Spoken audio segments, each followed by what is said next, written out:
Percy Fawcett entrou na Amazônia para encontrar uma cidade perdida, mas foi a própria floresta que fez dele um enigma eterno.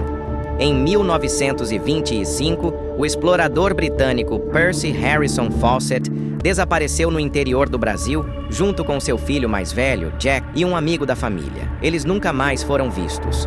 Nenhum corpo confirmado, nenhuma prova definitiva, apenas rastros que desapareceram no mesmo ritmo que a selva engole tudo. Fawcett não era um aventureiro comum. Ele era um coronel do exército britânico, cartógrafo experiente e respeitado pela Royal Geographical Society.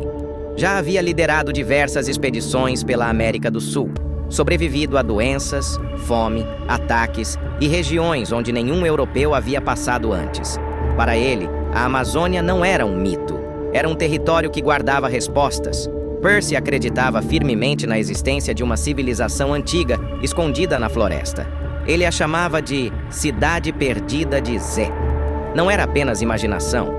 Relatos indígenas, inscrições antigas, ruínas de pedra e documentos históricos reforçavam sua convicção de que algo havia existido ali muito antes das civilizações conhecidas. Quando decidiu partir em sua última expedição, Fawcett sabia dos riscos. Ele reduziu o grupo ao mínimo possível justamente para evitar conflitos com tribos indígenas. Levava poucos suprimentos, acreditando que a selva ofereceria o suficiente para sobreviver. Era uma aposta perigosa, mas coerente com sua filosofia.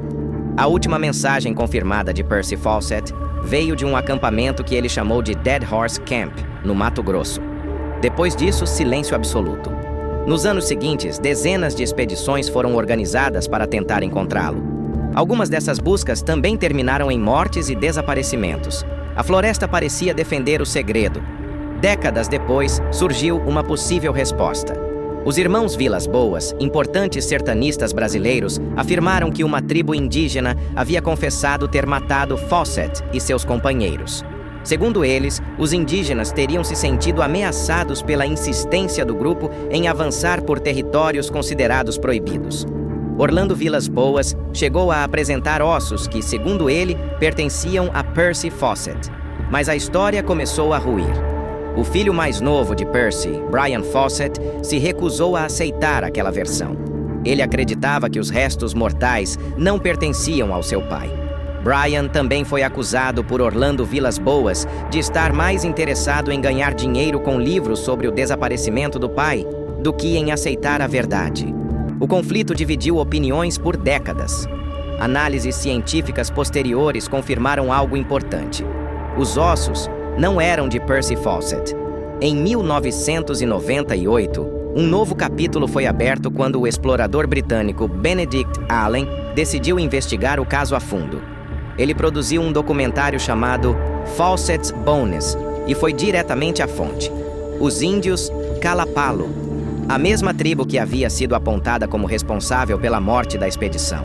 Um ancião da tribo, chamado Vajuvi, deu um depoimento que mudou tudo. Vajuvi afirmou que os ossos apresentados pelos Vilas Boas não eram de Percy. Mais do que isso, ele negou completamente que sua tribo tivesse matado Fawcett, seu filho e o amigo. Segundo ele, os Kalapalos receberam Percy de forma pacífica, ofereceram abrigo e tentaram alertá-lo sobre o perigo que existia mais à frente. De acordo com a tradição oral da tribo, Percy e seu grupo permaneceram alguns dias na aldeia e depois decidiram seguir para o leste. Os Kalapalos disseram que aquele território era habitado por índios ferozes e que eles não sobreviveriam se continuassem. Percy foi advertido. Mesmo assim, decidiu avançar. O que veio depois ninguém sabe. Vajuvi revelou algo ainda mais perturbador. Ele contou que, em 1950, os irmãos Vilas Boas chegaram à tribo e pediram que desenterrassem os ossos do índio mais alto que eles conheciam. A intenção era apresentá-los como sendo de Percy Fawcett. O ancião mostrou o local exato da sepultura e afirmou que os ossos entregues a Orlando pertenciam, na verdade, ao seu próprio avô, um homem incomumente alto para os padrões indígenas. Essa revelação colocou uma sombra definitiva sobre a versão oficial apresentada durante décadas. Se os Kalapalos não mataram Percy, então o que aconteceu? As possibilidades são muitas e nenhuma pode ser confirmada.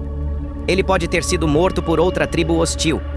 Pode ter contraído uma infecção grave sem acesso a medicamentos. Pode ter sofrido um acidente, sido atacado por animais, morrido de fome ou exaustão. A Amazônia é implacável até mesmo com os mais preparados. O que torna o caso ainda mais intrigante é que nunca foram encontrados objetos pessoais confirmados da expedição. Nenhuma arma, nenhuma bússola, nenhum caderno, nada. Percy Fawcett simplesmente desapareceu. Talvez esse tenha sido o destino mais adequado para ele.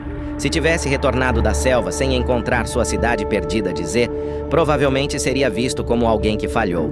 Seu nome talvez tivesse sido esquecido com o tempo, mas ao desaparecer, Percy se tornou uma lenda. Seu espírito continua vivo na cultura popular até hoje. Indiana Jones foi inspirado diretamente nele. Arthur Conan Doyle escreveu O Mundo Perdido baseado em suas histórias. Jogos como Uncharted carregam referências claras às suas expedições.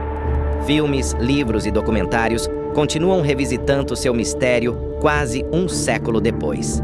A cidade perdida de Z nunca foi encontrada, mas o próprio Percy Fawcett se transformou nela.